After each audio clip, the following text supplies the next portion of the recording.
यवतमाळ जिल्ह्यातल्या दारव्हा तालुक्यातील बोथ गावात बेपत्ता असलेल्या 7 वर्षीय चिमुकलीचा मृतदेह शेजाराच्या घरात सापडल्यानं परिसरात एकच खळबळ उडाली। या प्रकरणी पोलिसांनी 2 आरोपींना अटक केली असून पुढील तपास सुरू आहे। मिळालेल्या माहितीनुसार 7 वर्षांची शिवानी जाधव ही शुक्रवार 20 मार्च रोजी दुपारी 3:30 वाजताच्या सुमारास घरातून अचानक बेपत्ता झाली। कुटुंबियांनी गावात व परिसरात शोध घेतला, मात्र ती आढळून न आल्यानं दारव्हा पोलीस ठाण्यात तक्रार दाखल करण्यात आली।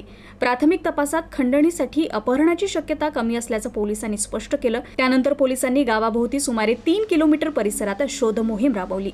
ग्रामीण भागातले रस्ते, शेत, झाडेझुडपं आणि विहिरी या ठिकाणी कसून तपास करण्यात आला, मात्र कोणताही सुगावा लागला नाही।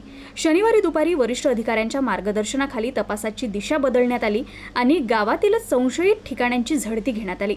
यावेळी शिवानीच्या शेजारी राहणाऱ्या सोनू जाधव यांच्या घराची तपासणी करण्यात आली। झडती दरम्यान घरातील काही महिलांनी विरोध केल्यानं पोलिसांचा संशय अधिकच बळावला। तपासणी करताना एका कोपऱ्यात टरबूजाच्या पोत्यामागे ठेवलेलं एक संशयास्पद पोतं आढळलं। ते उघडून पाहिल्यावर त्यामध्ये शिवानीचा मृतदेह बांधलेल्या अवस्थेत सापडला। हा प्रकार उघड होताच गावात संतापाची लाट उसळली। या प्रकरणी पोलिसांनी सोनू जाधव आणि त्याचा भाऊ कैलास जाधव यांना अटक केली आहे। या गुन्ह्यात आणखी काही जणांचा सहभाग असण्याची शक्यता पोलिसांनी व्यक्त केली असून त्या दृष्टीनं तपास सुरू आहे।